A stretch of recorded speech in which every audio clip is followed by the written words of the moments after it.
Welcome to the Algebra 2 Lesson 3-4 for factoring polynomials. Here we're connecting the remainder theorem. And it says the essential question is, what is the relationship between polynomial division and the factor theorem? So we're going to look at a couple of examples and explore that. Understanding the factor theorem, which is down below. I'll push this up in just a minute. Of course, you have your sheet in front of you, so you could just read it. When you use synthetic division to divide 3x cubed plus 14x squared minus x plus 20 by x plus 5, the remainder is 0. And we looked at several problems in the 3-3 lesson where we found a remainder of 0 also. When the remainder is 0, the divisor, which in this case is x plus 5, is a factor of the polynomial as shown below. Well, this tells you about using the synthetic division, but I think we should show that just to make sure that you guys are comfortable getting what they got as the result. So remember that the divisor is in the form x minus a. So whatever number you have here after your x, you need to change the sign of it. The reason for that is here x plus 5 is the same as saying x minus negative 5. So the a value here is negative 5. So we're going to use negative 5 as our a value and go ahead and do the synthetic division here, just so that we know how they got the result. So when you do synthetic division, you'll put your a value in the box up here, and then you're going to use the coefficients in front of each one of your terms. So our coefficients here are 3, 14, negative 1, and 20. And I'm going to draw a line, give myself plenty of room here, and make a box under the line for the last term, which is where my remainder will be. When I start my synthetic division, I always bring down my first number, which is 3, my first coefficient, and then I'll multiply. Negative 5 times 3. Negative 5 times 3 is negative 15. Then combine. 14 minus 15 is negative 1. Then multiply again. Negative 5 times negative 1 is positive 5. Then combine. Negative 1 plus 5 is 4. Multiply one more time. Negative 5 times 4 is negative 20. And notice when you combine 20 minus 20, you get 0. So you have no remainder. Now when it comes to writing the answer, the original problem started with the term x cubed. So your answer is going to start with the next one down. It's going to start with x squared. So you can put x squared here, then x, then you have a positive 4. So this is your answer. That's how they got 3x squared minus x plus 4. So, if we want to check it and make sure that this polynomial divided by x plus 5 does in fact equal 3x minus x plus 4, then we can distribute x times each of the terms, then 5 times each of the terms, and show ourselves, once you combine like terms, that you do in fact get the original polynomial. This shows that the product of x plus 5 and 3x minus x plus 4, which is what we got with the synthetic division, is the original polynomial. So the divisor is a factor of the original polynomial. It says the above observation is generalized in the factor theorem. Pause it if you need to.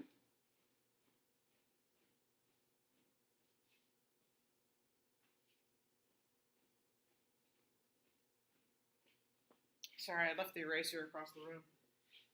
Rewind if you need to go back. Probably have plenty of time just then.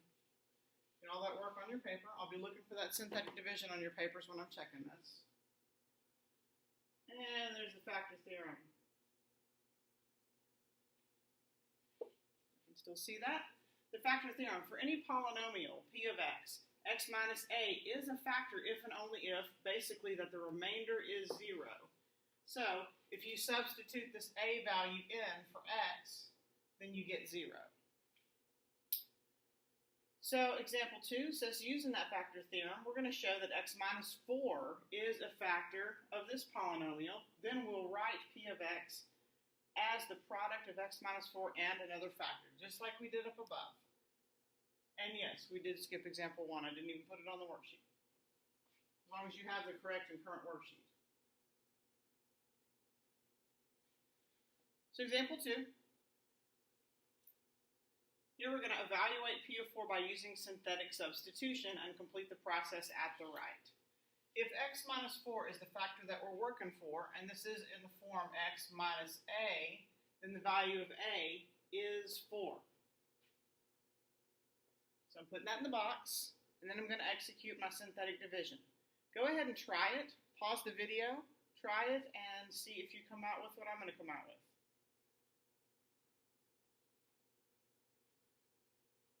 Okay, bring down the 1, multiply, 4 times 1 is 4. Combine your terms, 2 and 4 is 6. Multiply again, 4 times 6 is 24. Combine, negative 21 plus 24 is 3. And multiply one more time, 4 times 3 is 12. And notice when you combine here, negative 12 plus 12 is 0, so you have no remainder. So the synthetic substitution shows that p of 4 equals 0. So you have no remainder there. Okay? Now when they say p of 4, they also mean that you can substitute 4 in for x. So let's look at that. If I substituted 4 in for every x here, then I would have 4 cubed plus 2 times 4 squared minus 21 times 4 minus 12. So let's work that out just to make sure that we do in fact end up getting 0.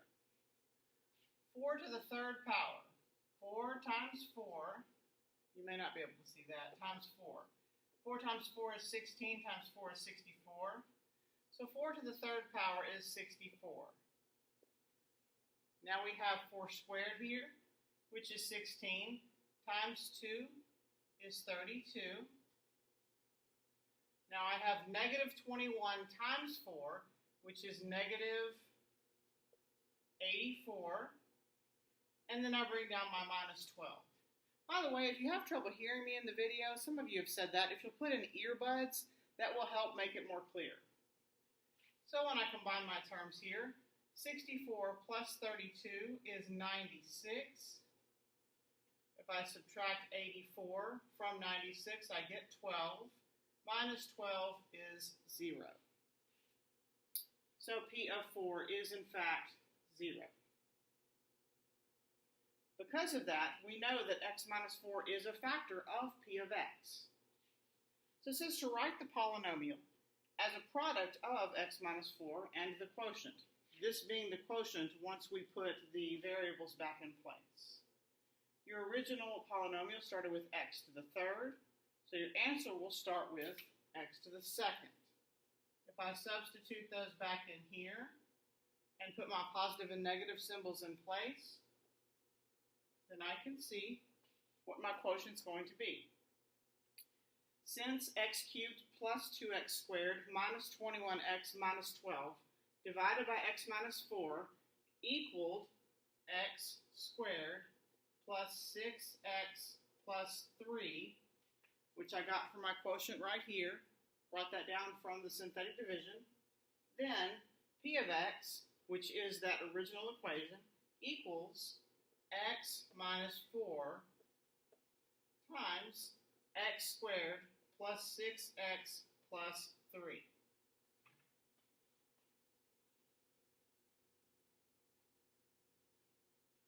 The reflection question says to show how to check the factorization that you wrote in the last step. Well, if we want to check this to make sure it does in fact equal this polynomial, we just need to do multiple distribution and combine our like terms.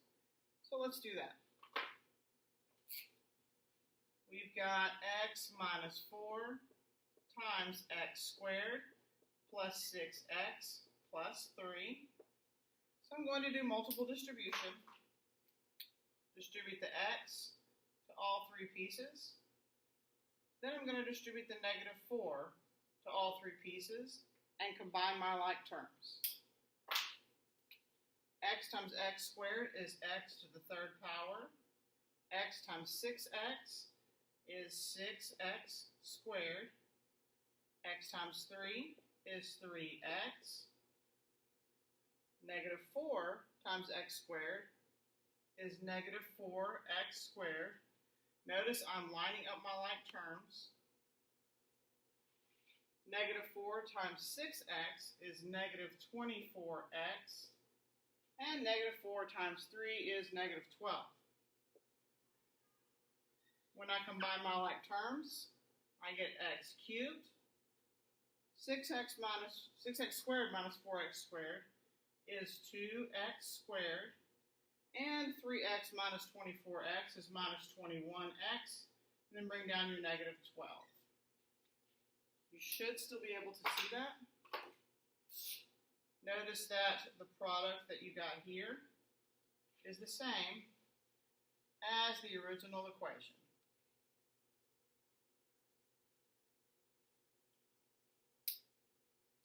Pause if you need to. I'm going to flip over to the back of the lesson sheet now and work a practice example.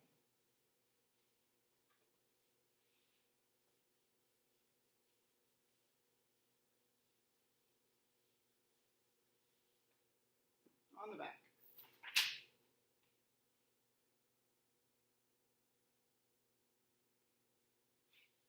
Practice problem. First one says to show that x plus 6 is a factor of p of x equals x cubed plus 6x squared minus 16x minus 96. Then write p of x as the product of x plus 6 and another factor, which will be the quotient that we get from that. So we're going to use synthetic division to do that. Remember that x plus 6 is in the form x minus a. So since x plus 6 is the same thing as x minus negative 6, our a value is negative 6. So I'm going to set up my synthetic division with negative 6 in the box. I'm going to notice that my coefficients are 1, 6, negative 16, and negative 96. So I'll put those in place next to the box.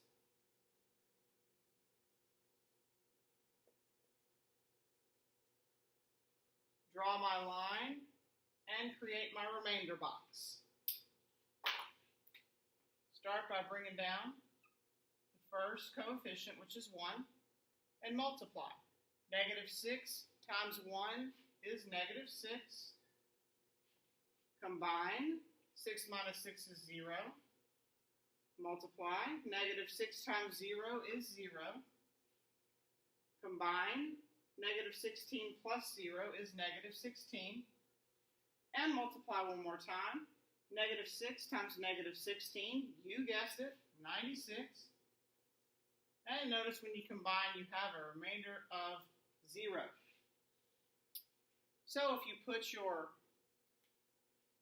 variables back in place, the original problem started with x cubed, so your answer is going to start with x squared. Put everything else in place, and you can write your answer. Notice that you have 0 x's here, so you don't have an x term. So your quotient is just x squared minus 16. So it says to write p of x as a product of x plus 6 and another factor, which is that quotient. So we have p of x, which we know equals x cubed plus 6x squared minus 16x minus 96. And we have shown that that equals factored x plus 6 times x squared minus 16.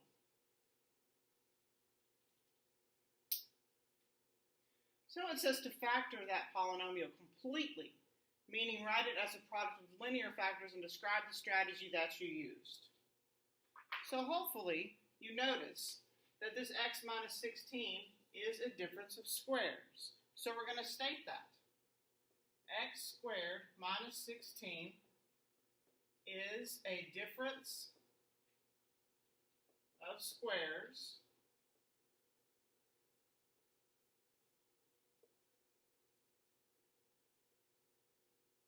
so we can factor that. So it factors to x minus 4 times x plus 4. Recall the lesson that we did on the number line with the difference of squares. Because of that, p of x factored completely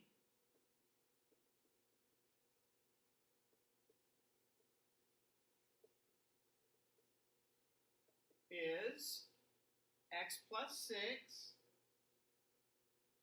times, and we're going to write our x squared minus 6 factored. So x minus 4 times x plus 4. So here is p of x as a product of linear factors. One other thing to note here, the original problem was x to the third power. That tells us that it's going to have 3 factors. And notice that it does in fact have 3 factors. So if we look down at number 2 on the back here, this is our last problem. It says that we're going to factor p of x equals x to the fourth power minus 2x cubed minus 9x squared plus 2x plus 8. How many factors is it going to have? Okay? Pause it if you need to. I'm going to go ahead and push this up so that I know that you can see all of this when we work through this. Rewind it if you did not get all of those notes down. Make sure you have all of those on your paper. And make sure that you are listening. And if you have any trouble understanding anything I say, watch it again and make a note next to it so that you can ask me in class or ask me during intervention. So here we're going to use the table feature on our graphic calculator to complete the table of values for that equation.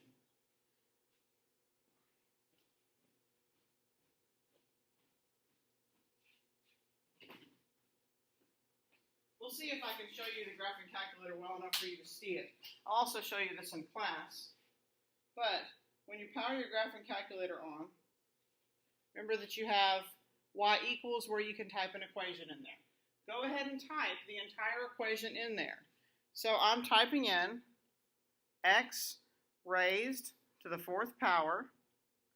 Then I'm going to arrow right to get the cursor out of the exponent. Minus 2x raised to the third power. Again, arrow right to get the cursor out of the exponent. Minus 9x squared plus 2x plus 8. Okay? So it says to use the table feature on my graphing calculator to complete the table of values. Well, I have this whole equation typed in here. So to get the table feature, I'm going to type second and graph. Second and graph brings me to my table. And you can see over there in the table on your worksheet that you're looking for particular y values. You're looking for y values where x is -4, -3, -2, -1, and so on and so forth, all the way up to x equals 5. So we're going to need to do some scrolling here. Oh, this is an old calculator that somebody had something in here. This is why we should always clear these before we use them. I'm going to type that equation in one more time. X raised to the fourth power minus 2x raised to the third power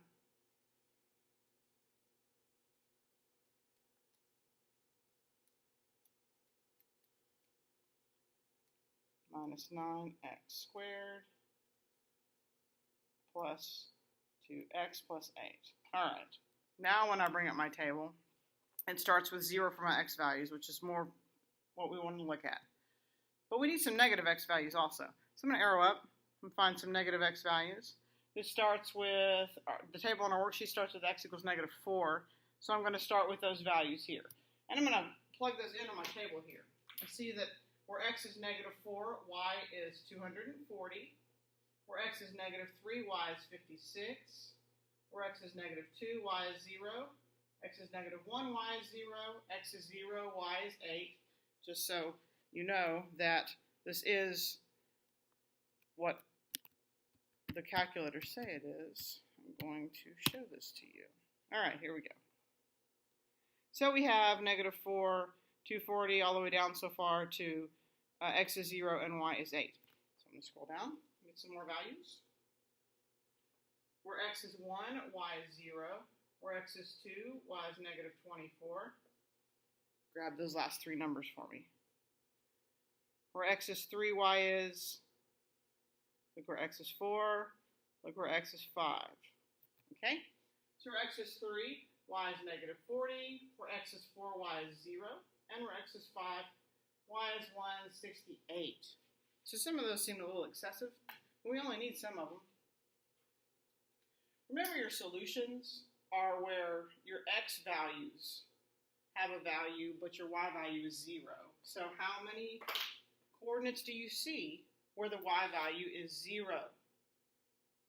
Well, we know that we should see 4 of them. We should have 4 factors. Do we? We have 1, 2, 3, and 4. Okay? So our factors are where x equals negative 2, x equals negative 1, x equals positive 1, and x equals 4. Well, remember that our factors are going to be binomials. And in order for x to equal negative 4, your binomial has to be negative 2. Your binomial has to be x plus 2. Because remember, if you set this equal to 0, you subtract 2 from both sides. So if x equals negative 1, then your binomial is x plus 1. If x equals 1, then your binomial is x minus 1. And if x equals 4, then your binomial is x minus 4. So those are your factors. Notice that you do, in fact, have 4 factors. So p of x, when it equals x to the 4th minus 2x cubed minus 9x squared plus 2x plus 8, it equals x plus 2 times x plus 1 times x minus 1 times x minus 4, which I hope you see will be a very valuable method when we're factoring such complex polynomials. Thanks for watching. Sorry it ran over 20 minutes.